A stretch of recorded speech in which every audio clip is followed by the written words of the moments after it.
Après tout ce qu'il avait fait, il se sentait motivé à aller de l'avant. Pensant à sa mère à l'hôpital, il craignait que d'autres monstres n'émergent du donjon et que quelque chose de terrible ne se produise. Déterminé, il serra les poings, se disant que tout irait bien et qu'il ferait tout pour protéger sa mère. Poussé par ce désir, il accepta la proposition de Nanguin. Le groupe d'aventuriers commença à traverser la grotte sombre et humide, avançant prudemment. Damak touchait les murs pour vérifier la présence de pièges et demanda au vieil homme et à la guilde de le suivre. Un membre de la guilde commença à marquer le chemin pour éviter de se perdre. Damak pensa qu'il avait mémorisé l'endroit. Soudain, il demanda à tout le monde d'attendre. Le chef de guilde demanda quel était le problème. Avec une certaine arrogance, Damak déclara qu'à partir de ce moment, il montrerait le chemin, même s'il était novice. Un membre de la guilde, irrité, pensa que ce chasseur non affilié, d'où qu'il vienne, devait connaître la chaîne de commandement. Damak expliqua qu'il y avait des fosses et des pièges et qu'il voulait les guider pour éviter qu'ils ne se blessent. Meng le remercia de son inquiétude, mais insista sur le fait que leur équipe avancée avait déjà dû dégager le chemin. Damak n'était pas d'accord, et pour le prouver, ramassa une pierre pour mener une expérience. Il jeta rapidement la pierre dans une zone sombre. À l'atterrissage, elle déclencha une rune piégée et plusieurs lances jaillirent du sol, brisant la pierre en morceaux. Tout le monde, y compris le chef de guilde, fut stupéfait. Damak affirma qu'il était sûr que leur équipe avancée n'était pas passée par là. En s'approchant de la rune activée, il expliqua que le piège était déclenché par la pression et que les lances étaient faites d'un alliage spécial capable de percer n'importe quelle armure. Voyant cela, le chef de guilde demanda comment Damak savait tout cela. Damak pensa que s'il leur disait qu'il avait aidé à construire le donjon, cela pourrait mal tourner. Transpirant abondamment et nerveux, il respira profondément et expliqua que c'était un secret commercial qu'il ne pouvait pas révéler. Toute la guilde suivit alors Damak, qui les guida à travers les pièges potentiels. Après un certain temps, ils s'arrêtèrent près d'une torche et Damak la retira du mur. Il semblait inquiet. Le chef de guilde lui demanda quel était le problème. Damak expliqua qu'à partir de là, cela deviendrait plus dangereux et leva la torche pour éclairer quelque chose devant eux. Le chef de guilde et tous les membres furent impressionnés lorsqu'ils virent une porte avec un symbole d'araignée. Se souvenant de ce qu'il avait fait dans cette pièce, Damak demanda aux membres de la guilde de se préparer au combat avant d'entrer dans le repère de l'araignée. Un des soldats de la guilde marcha sur une araignée, provoquant un écoulement de sang vers sur le sol. L'homme fut irrité que le sang ait touché son pied. Un autre soldat commenta que le plan pourrait mal tourner et qu'il pourrait finir par tout brûler. L'un d'eux expliqua que les toiles d'araignée dispersées agissaient comme leur réseau de communication et aussi comme des pièges, et qu'il serait donc plus facile de les brûler. Les hommes continuèrent de parler, spéculant que le plan avait été suggéré par Damak, qui pourrait être un espion d'une autre guilde. Grâce à son pouvoir, il pouvait tout entendre. En analysant l'endroit, Damak devint inquiet en se rappelant ce qu'il avait fait là. Il se souvint que c'était dans cette pièce qu'il avait placé d'innombrables boîtes d'œufs d'araignées et connaissait le nombre exact. De plus, il savait où se cachaient toutes les araignées. Il ne faudrait donc pas beaucoup d'efforts pour les réduire en cendres. Les soldats étaient sur le point de commencer à brûler les toiles, mais ils remarquèrent qu'elles étaient très denses et intéressantes. À ce moment, la capacité de concentration de combat de Damak s'activa et il entendit quelqu'un au loin crier à l'aide, couvert de toiles d'araignée. Comprenant cela, il empêcha le soldat de mettre le feu, laissant l'homme extrêmement confus. Damak dit à tout le monde qu'il pensait qu'il ne devrait pas utiliser le feu car quelqu'un pourrait être en danger. La guilde se rassembla alors à l'extérieur et le chef commença à expliquer qu'ils avaient découvert des signes de présence humaine à l'intérieur de la chambre de pierre et que leur priorité était de les sauver. Il expliqua que lorsqu'ils entreraient, l'ensemble de l'escouade d'attaque formerait une structure défensive. Car ils ne connaissent pas l'état des survivants. Finalement, il conclut qu'il ne sait pas comment Damak le sait, mais le jeune homme semble avoir une idée de l'emplacement du survivant, donc l'équipe de soutien suivra ses ordres. En entendant qu'il doit prendre la responsabilité de tout un groupe, Damak s'irrite, car c'est une énorme responsabilité et il n'a jamais rien fait de tel auparavant. Soudain, une fille, également habillée comme les soldats de la guilde mais sans masque, apparaît. Sachant que cela pourrait mal tourner, il se dirige vers Nanguin et essaie de le convaincre que c'est une mauvaise idée, mais la fille s'approche de lui, l'appelant par son nom. Entendant son nom, Damak se retourne, et remarquant la présence de cet inconnu, il essaie de comprendre ce qu'elle veut. La fille tend la main et dit que c'est grâce à lui qu'ils ont réussi à traverser la zone du piège, et elle lui demande de les guider à nouveau. Confus par la réaction soudaine de cet inconnu, Damak accepte et lui serre la main, espérant qu'ils réussiront ensemble. Avant qu'il ne puisse continuer à parler, la fille l'interrompt et lui assure qu'avec ses ordres, il n'a qu'à informer l'équipe de soutien de l'emplacement du survivant. Damak, mal à l'aise, demande si ce sera vraiment aussi simple, ce à quoi la fille acquiesce, mais il n'a toujours pas l'air convaincu. Gêné, il demande à la fille de lâcher sa main. Elle lui demande alors s'il utilise des armes. Damak répond qu'il n'a jamais rien utilisé de tel. Sans qu'il ne le remarque, les yeux de l'inconnu brillent alors qu'elle se retourne et lâche sa main. La fille commente qu'il serait intelligent pour lui de porter 1 ou 2 épées pour éviter tout risque. Finalement, elle dit qu'elle s'en va. Damak trouve étrange qu'elle soit partie aussi vite après avoir dit ce qu'elle avait à dire. Il commence à penser à quelque chose qui le dérange encore plus. À aucun moment il n'a mentionné son nom. Avant qu'il ne puisse s'y attarder, la fille a disparu. À ce moment-là, le groupe de la guilde se préparait à attaquer le repère de l'araignée. Tous les soldats sont prêts au combat et chaque groupe est préparé pour sa mission respective. L'un des membres commente que c'est trop calme, mais le chef de guilde dit à tout le monde de ne pas perdre la concentration et de rester silencieux. Soudain, Damak remarque quelque chose grâce à son nouveau talent. Il détecte quelque chose d'étrange et ressent un mauvais pressentiment. Il prévient immédiatement que quelque chose est au-dessus d'eux. D'énormes araignées à l'apparence monstrueuse commencent à tomber du plafond, suspendues à leur toile. En les voyant, les soldats se demandent pourquoi elles sont si grosses. Les araignées atteignent enfin le sol. L'un des soldats, MK, est paralysé de peur face à la taille du monstre et sa seule réaction est d'appeler à l'aide. Le maître de guilde, voyant cela, prend rapidement une position de combat et sort sa hache pour défendre son soldat des griffes du monstre. Sans hésitation, il charge l'araignée et la coupe instantanément, sauvant le pauvre homme qui était sur le point de mouiller son pantalon. Nanguin s'irrite contre son soldat qui a momentanément baissé sa garde et a failli y laisser sa vie. Il ordonne à tout le monde de ne pas se mettre en travers de son chemin et de s'en tenir au plan. Le vieil homme ordonne également à tout le monde de former une structure défensive et donc de se battre contre les arachas commence, avec Damak qui dirige l'équipe de soutien. Il utilise son pouvoir pour scanner l'immense palais à la recherche des survivants. Après une longue marche, il trouve les civils, enveloppés dans des toiles et collés au mur. L'équipe de soutien, avec Damak, se prépare à les sauver. Les personnes capturées sont enfermées dans des cocons de toile et semblent épuisées, comme si leur force vitale avait été aspirée. L'équipe de soutien aide à descendre tous les survivants et à les remettre sur pied. Malheureusement, un groupe d'araignées, voyant qu'on leur prend leur nourriture, se dirige rapidement vers l'équipe de soutien, tout en portant une personne sur son dos.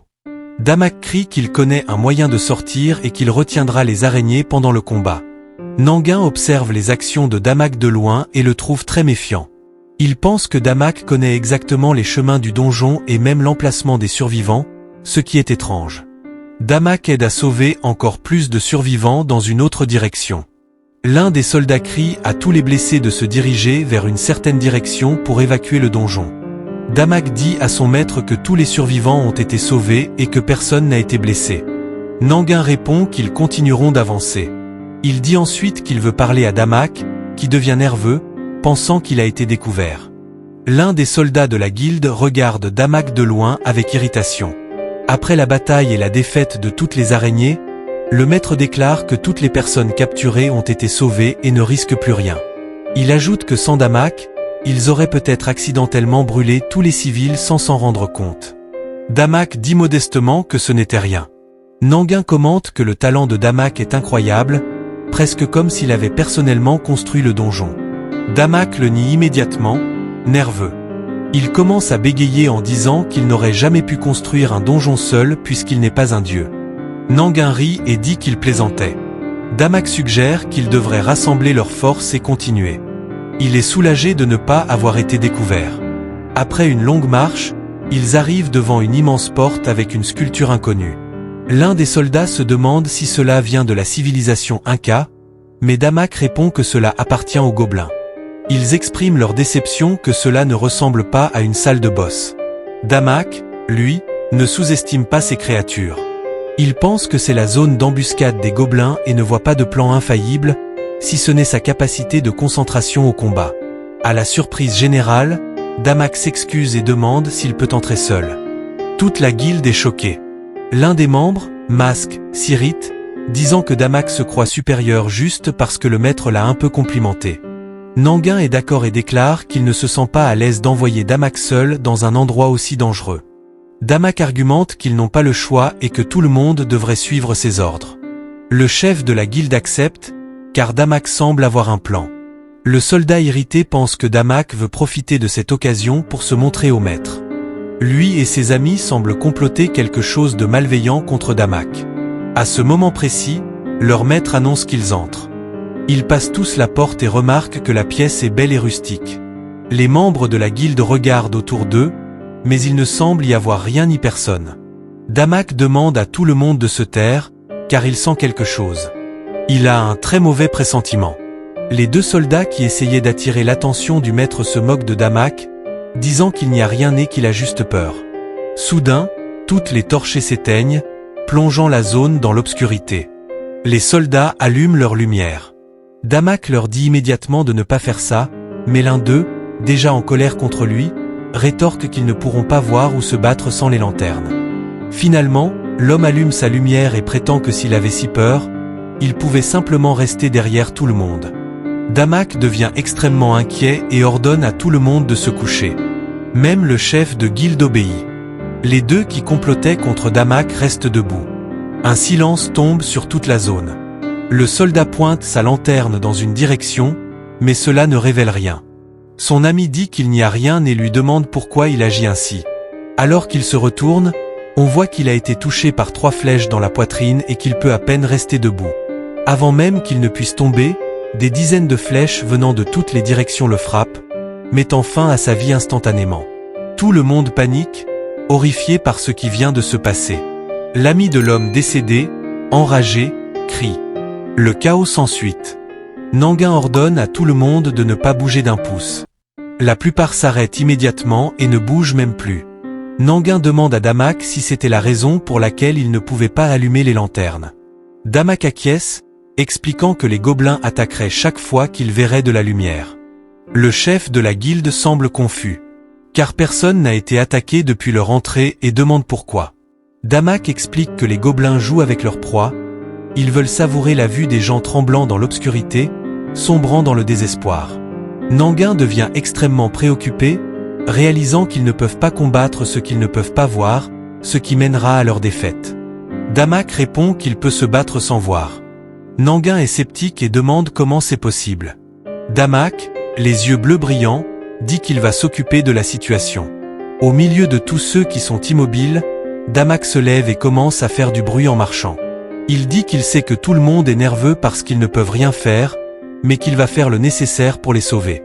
Il affirme que tout ira bien et que personne ne doit bouger ou faire de bruit jusqu'à ce qu'il ait fini. Il respire profondément et se concentre, se rappelant la sensation du moment où il a vaincu les hommes lézards. Il active sa capacité de concentration au combat et est capable de voir l'emplacement de toutes les bêtes gobelins dans la pièce. Il agit rapidement, et les autres n'entendent que des cris résonner dans le palais. Après un court instant, Damak annonce que tout le monde peut rallumer ses lumières. Il voit alors plusieurs corps de gobelins au sol et Damak achever le dernier. Tous ceux qui assistent à la scène sont étonnés, incapables de comprendre le talent de Damak. Le soldat qui était irrité et a vu son ami mourir persiste dans sa haine, affirmant que s'il avait eu un peu plus de temps, il aurait pu gérer la situation. Nanguin est extrêmement heureux et commente que Damak est incroyable. Il dit qu'il a été chasseur toute sa vie et n'a jamais vu personne se battre comme lui. Damak lui-même pense qu'il ne savait pas qu'il pouvait se battre ainsi et dit au chef de guilde qu'il a juste eu de la chance et qu'il devrait continuer.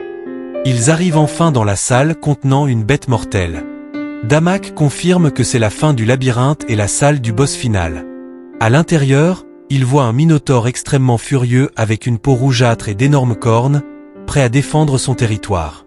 Ils observent l'imposante porte et l'ouvrent sans perdre de temps.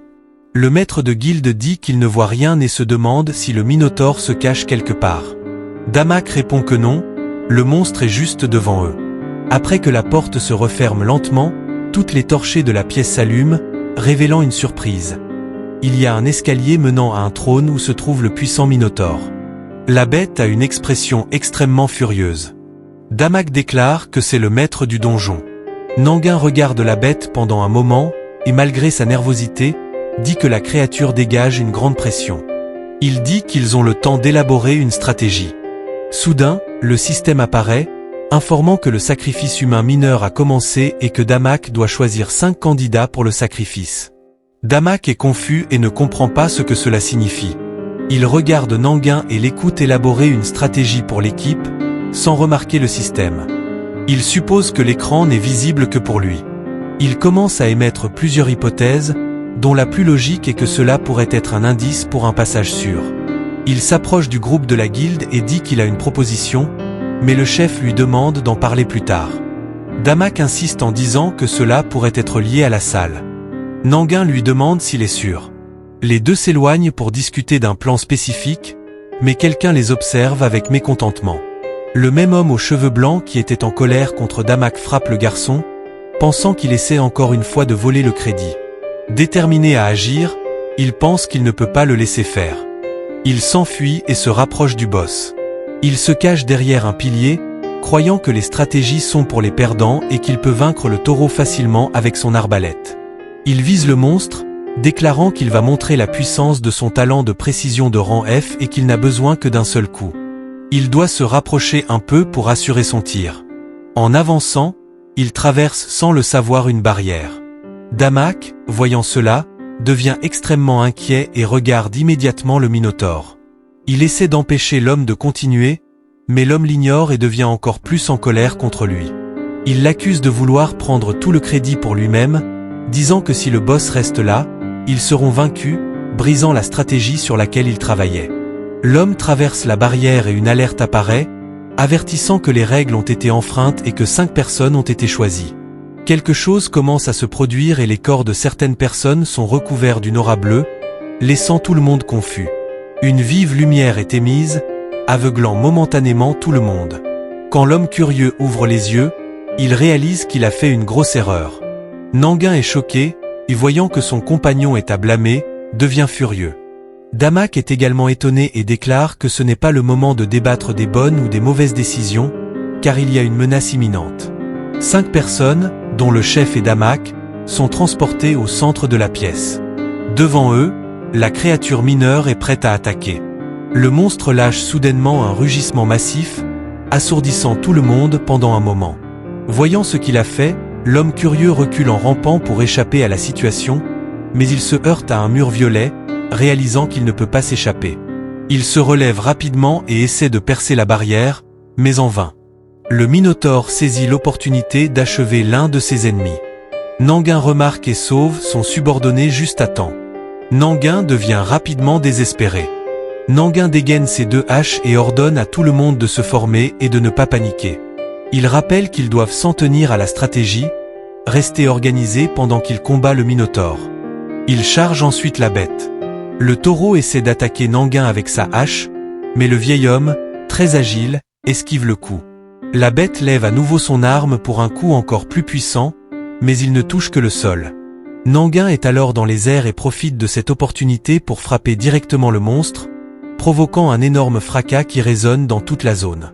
Les membres de la guilde à l'intérieur de la barrière, entendant le bruit, commencent à célébrer, pensant qu'ils ont déjà gagné.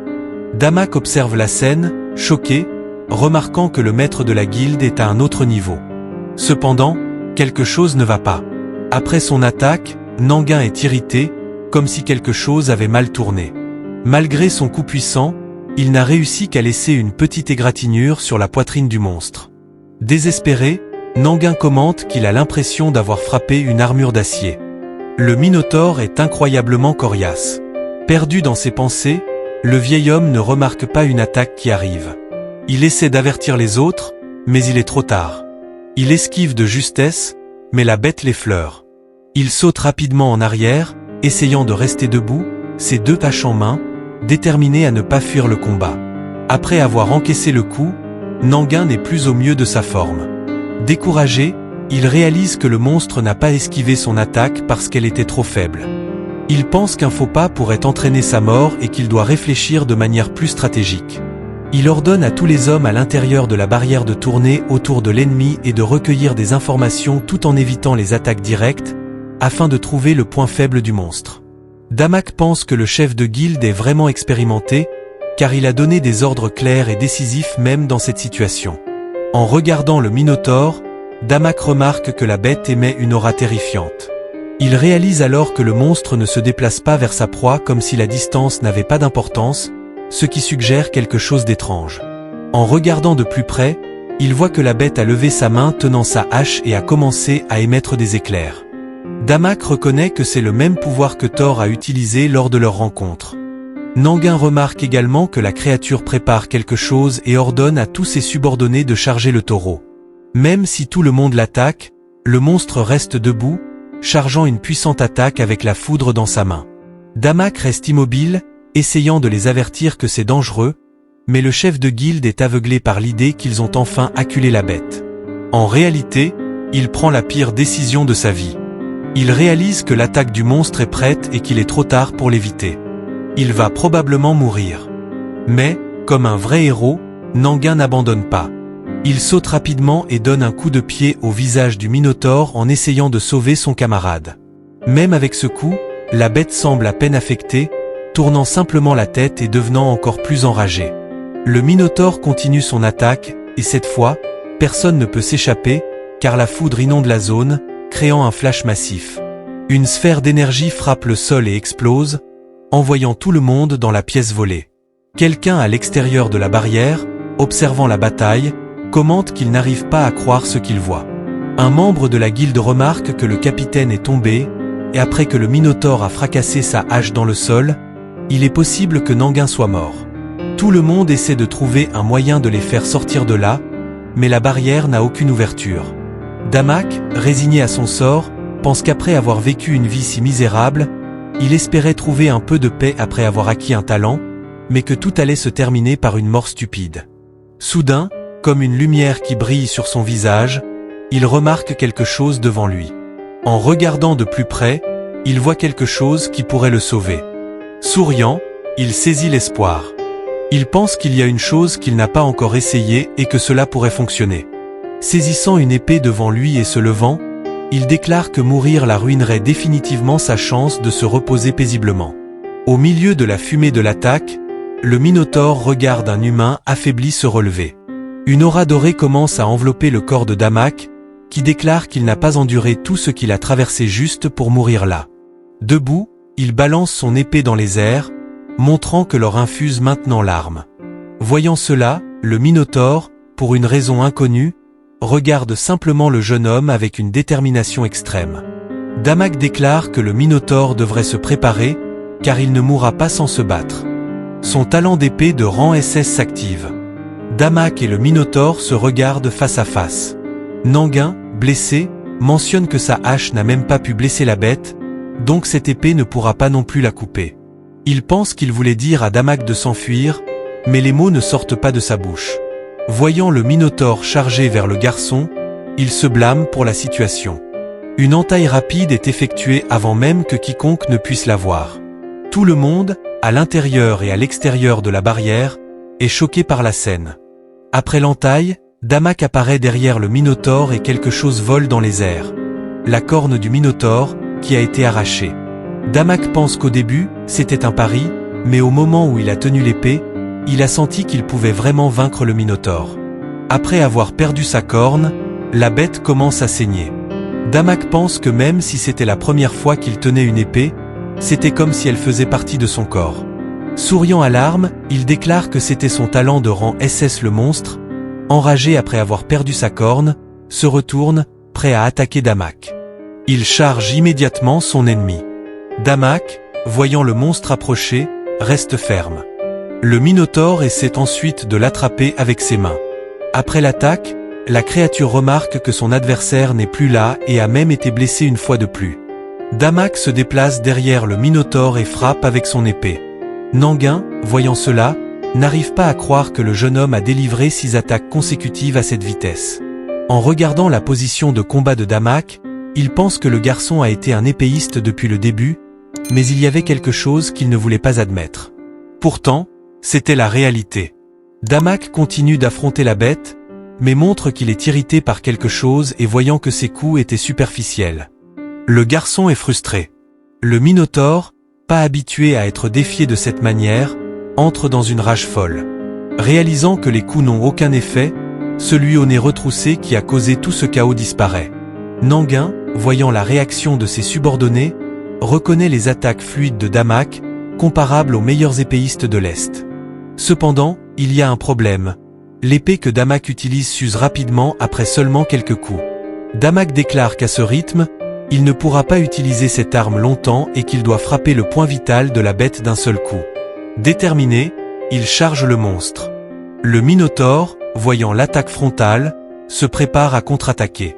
Il essaie de frapper Damak, mais celui-ci esquive rapidement, profitant de l'ouverture pour viser le bras du Minotaure. À sa grande consternation, il se rend compte que la créature n'a même pas bougé. La bête regarde alors son adversaire et son épée. Distrait par l'arme, il ne remarque pas une attaque venant d'en bas qui frappe son menton de plein fouet. Damak enchaîne avec un puissant coup de pied à la mâchoire du monstre. Réalisant son succès, Damak récupère rapidement son épée en plein vol et déclare qu'il a piégé la bête en essayant de l'attaquer. Cependant, étant en l'air, il se rend compte qu'il n'a pas le temps de réagir et le Minotaure contre-attaque. Le monstre utilise ses deux mains pour frapper le sol dans la direction de son ennemi. Damak s'échappe avec aisance, et à l'atterrissage, en regardant son arme, il se rend compte qu'elle est complètement usée.